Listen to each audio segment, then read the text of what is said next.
E aí, falando um pouquinho da metodologia de cálculo que eu utilizei, para a parte de corrente alternada, a gente usou, que é 600 volts lá, 690 volts, desculpa. A gente usou a 1584, né, que já é conhecida por todo mundo, não vou entrar no mérito de todos os parâmetros que eu utilizei, enfim, mas o gargalo maior aqui é o sistema de corrente alternada, porque não existe uma norma assim, totalmente difundida, como a 1584, para cálculo de corrente contínua, considerando uma geração solar, né?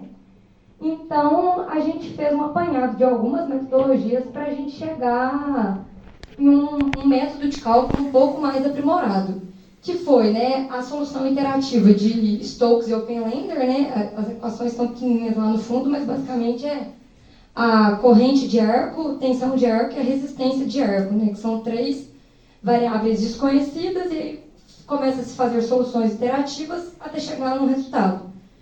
Só que aí, não vou me arriscar a falar o nome ali da segunda bolinha ali da corrente contínua, aquele cara, ele propôs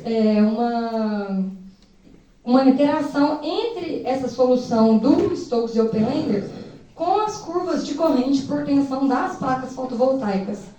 Então, que é basicamente o que o gráfico ali está mostrando, a solução em conjunto deles, e aí a gente fez uso desse método conjunto. E como a gente está falando de painel de inversores, né, ou seja, tem invólucros envolvidos, a gente usou os fatores de correção de Wilkins também no cálculo. E aí, enfim, eu coloquei aqui os parâmetros que a gente utilizou, mas eu não vou passar por eles, não. Depois a gente pode conversar específico, caso vocês tenham alguma dúvida. E aí, falando inicialmente sobre qual seria a energia incidente atual lá. Então, primeiro, eu preciso analisar a parte de corrente alternada. Então, para um arco ali no ponto A, né, entre o transformador e o disjuntor, seria na saída do disjuntor, né, porque, na verdade, como é uma geração solar, a fonte está vindo dos painéis solares para o sistema interligado. Então, um arco ali na saída do disjuntor, eu vou ter uma contribuição que vai ser do sistema interligado e uma contribuição das placas fotovoltaicas. Conforme atualmente parametrizado, né, a contribuição do SIM ela vai se extinguir em 190 milissegundos, que seria os 135 de atuação do relé, mais os 55 milissegundos de abertura do disjuntor. Só que aí a contribuição das placas ela vai se extinguir, nesse caso, em 290. Por quê? O inversor, o painel de inversores, né, ele tem uma proteção anti-ilhamento.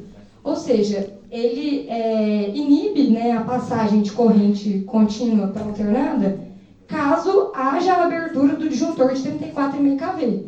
Então, em 190 a gente percebe que abriu, né, o disjuntor de 34,5, com mais os 100 milissegundos depois disso para ter essa proteção anti-ilhamento.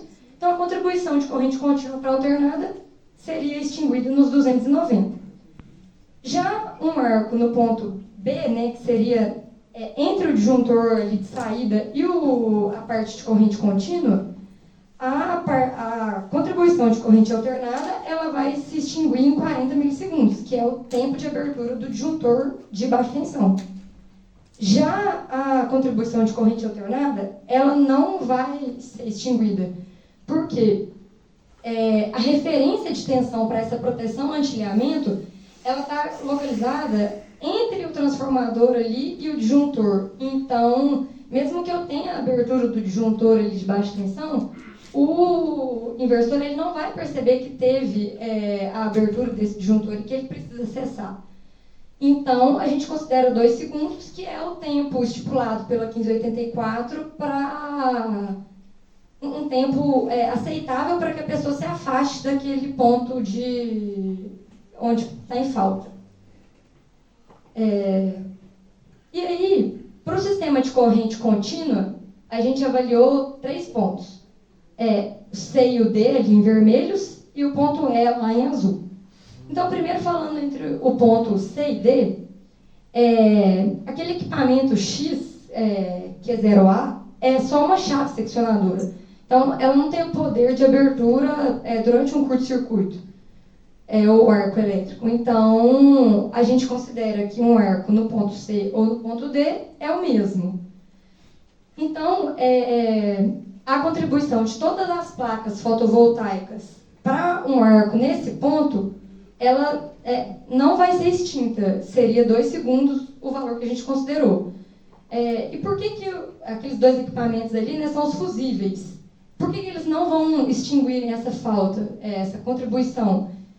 A corrente de curto-circuito das placas fotovoltaicas é muito próxima da corrente nominal. Então, na verdade, se eu colocar um dispositivo para que atue para curto-circuito, pode ser que eu atue durante a operação normal. Então, esses fusíveis eles não são sensibilizados. E já para um arco lá no ponto E, que seria entre um bloco, né, de placas, que seria um conjunto ali de string box, né, e o fusível, aquela corrente ali que está subindo, né, o ICC1, nenhum dispositivo vai ser sensibilizado, da mesma forma que o arco C e o D. E o ICC2, ele até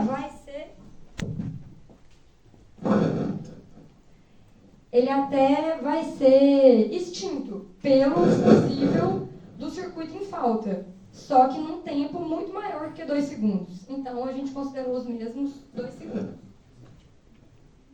E aí, com isso, a gente resulta nesses valores de energia incidente. Então, para a corrente alternada, no ponto A e no ponto B, eu tenho 21 e 18 calorias por centímetro quadrado, respectivamente. E já no ponto C, D e E, que são os pontos do corrente contínua, todos foram 12, porque acabou que em qualquer ponto o tempo considerado foi 2 segundos. E com isso, como a gente precisa considerar o pior valor de energia incidente naquele ponto, o painel de inversores tem uma energia incidente de 21 calorias por centímetro quadrado. Então a gente precisa de métodos para mitigar essa energia incidente. Então a primeira delas para o sistema de corrente alternada. Então, para a gente tentar reduzir aqueles 21 calorias. A opção número 1 seria descoordenar as proteções. Então, só para explicar aí primeiro, os 2 relés, o vermelho e o azul, é o mesmo relé. Só que a curva vermelha é o ajuste atualmente implantado e o azul seria o proposto, tá? Só para vocês entenderem. E a curva preta, né, a linha reta preta, seria a corrente de curto-circuito limitada por arco. Então, atualmente, como é o relé vermelho que está atuando mais ou menos nos 135 milissegundos ali, né? O eixo Y é tempo e o eixo X é corrente. Se a gente reduzir o pick-up do relé de 2.900 mais ou menos para 700, eu vou conseguir uma atuação instantânea do relé de proteção. Só que, mesmo assim, a energia incidente ainda vai ficar relativamente alta. Eu melhoro, mas eu não fico dentro do padrão permitido. Porque eu vou passar para 10 calorias. E aí, o que está considerado nesse tempo, né, que a gente colocou? Os 55 milissegundos do tempo de abertura do disjuntor, e esse tempo é o tempo de catálogo, não é tempo típico, e mais os tempos de processamento das funções, tempo de operação do relé, então resultou em 88 milissegundos, que daria uma energia incidente de 10. Então, assim, ajuda, mas não resolveu completamente, né? A segunda alternativa para o sistema de corrente alternada seria a instalação de um relé de arco, né, com atuação aí de 7 milissegundos.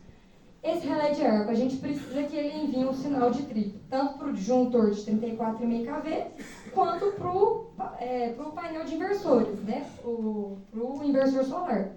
Com isso, a gente teria uma redução aí boa da energia incidente, né, passaria para 6,52 aí, o pior valor, só que no sistema de corrente contínua a gente não resolve.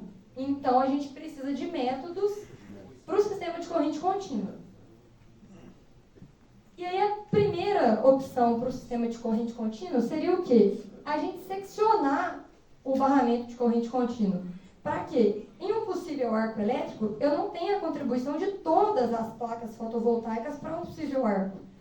Então, aí um exemplo foi dividir ele ao meio, né? Ou seja, em um possível arco, a contribuição vai passar pela metade, porque o lado da direita ali, né, da string box 6 até a 10, ela estaria isolada do sistema da string box 1 a 5. Então, essa é uma possível solução, porém, é uma solução complexa, né? Assim, que tem que levar muito em consideração o fabricante, se ele permite isso ou se ele não permite. Provavelmente teria a perda da garantia, né, do equipamento, fazendo uma intervenção tão brusca assim, né? Fora que a planta provavelmente teria que ficar parada, né, por um tempo bem elevado, já que eu não consigo fazer isso em paralelo enquanto o sistema está em operação e depois, enfim, incluir, já que eu já estou falando de um sistema existente, né? Então, é uma solução boa, mas é uma solução boa principalmente para novos projetos, né? Para plantas futuras, onde eu já penso nisso antes da implantação do projeto. Então, ela reduz, né, a energia incidente para 5,7, então a energia incidente fica boa, mas é uma solução complexa e que demanda assim, um conhecimento e uma análise muito profunda com o fabricante desse painel.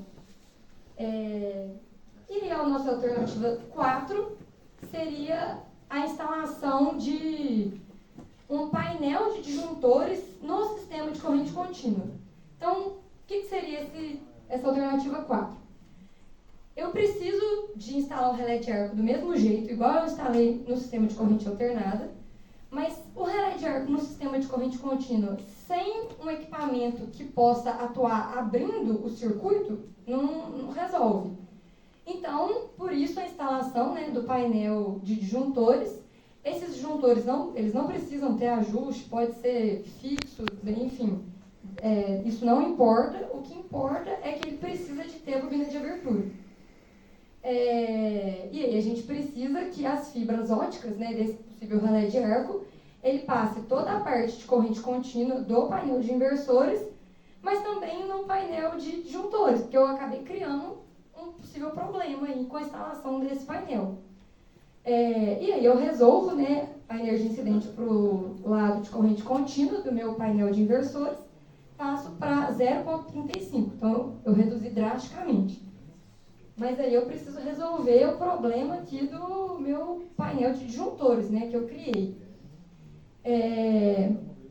Então, considerando que o relé de arco ele vai passar, né, por todo o compartimento aqui do meu painel de disjuntores, os inversores eles vão cessar a contribuição, na verdade é porque o ICC2 ali, né, do meu arco F, ele sai lá das string box da direita, né, passam pelo barramento e voltam ali no curto F.